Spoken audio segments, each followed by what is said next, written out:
Et on passe au sujet du soir. Les dernières données de l'immigration américaine relèvent de 481 Mauritaniens ont été expulsés des États-Unis entre 2020 et 2025, plaçant notre pays au deuxième rang africain, juste derrière le Sénégal. Ces expulsions concernent principalement des personnes visées par des condamnations pénales ou des décisions définitives de juges de l'immigration. Un chiffre qui interroge, s'agit-il d'un simple durcissement des politiques migratoires américaines ou du signe d'une vulnérabilité particulière de nos ressortissants à l'étranger? Et pour en parler avec nous, M. Chertiam, directeur exécutif Association des gestionnaires pour le développement. Bonsoir. Bonsoir. Alors, pourquoi la Mauritanie occupe-t-elle la deuxième place des expulsions africaines des États-Unis? Il faut préciser peut-être que la Mauritanie a presque s'est vidée, par exemple, de sa jeunesse en une période donnée, parce qu'une bonne partie de sa population, des jeunes qui avaient un emploi, disons, le plus ou moins décent, ils se sont laissés de ce boulot pour aller se retrouver aux États-Unis.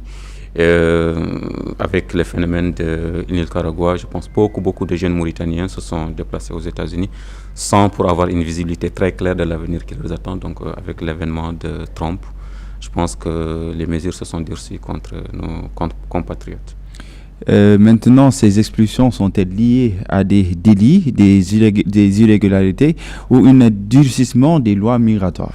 Délit, non, je pense pas, mais plutôt durcissement des lois migratoires parce que Trump, quand même, avait annoncé les couleurs.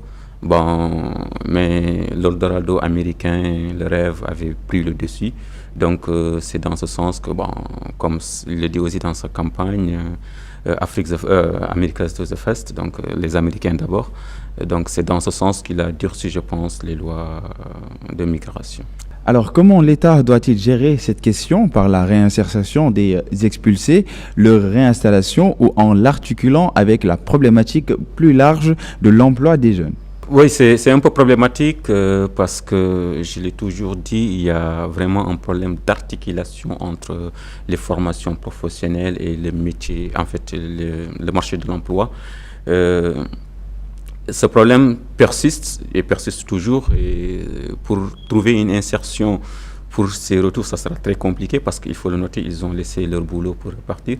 Mais je ne veux pas d'espoir, je pense qu'un programme spécial doit être mis en place pour assurer leur insertion.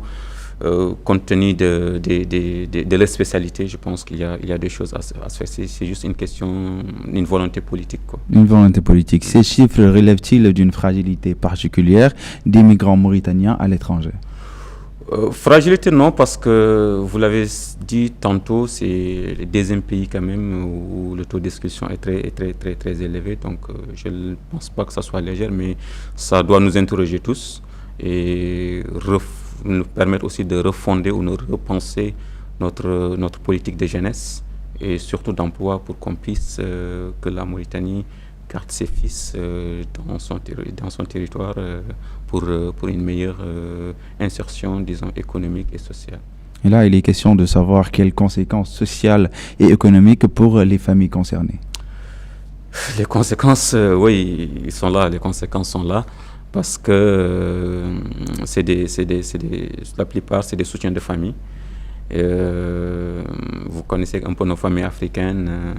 Il y a au moins une personne qui s'occupe presque de l'essentiel de cela. Les conséquences peuvent être énormes. Mais si, avec une bonne politique d'insertion, je pense que ça peut atténuer quand même les choses. Mais c'est pas, en fait, il y a des efforts à faire dans ce sens-là. Mais la conséquence, il faut le marquer. Sont lourdes. Très bien. Assistons à un durcissement global de la politique migratoire américaine vers l'Afrique? Avec Trump, oui.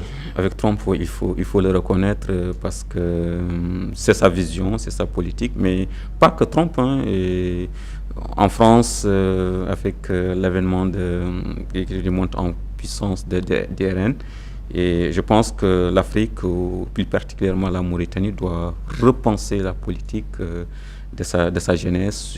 Comme je le disais tantôt, essayer de réconcilier la formation professionnelle avec les milieux d'emploi. Il y a beaucoup de marches techniques sur lesquelles les jeunes, parce que la population elle est jeune, nous avons du potentiel, nous avons du pétrole, du gaz, mais les formations ne sont pas très adaptées. C'est pour ça que la plupart de nos compatriotes préfèrent migrer vers l'étranger ou c'est devenu très très serré à l'étranger, notamment aux États-Unis comme en France. Et enfin, la Mauritanie doit-elle revoir sa politique de migration et de protection de ses citoyens à l'étranger?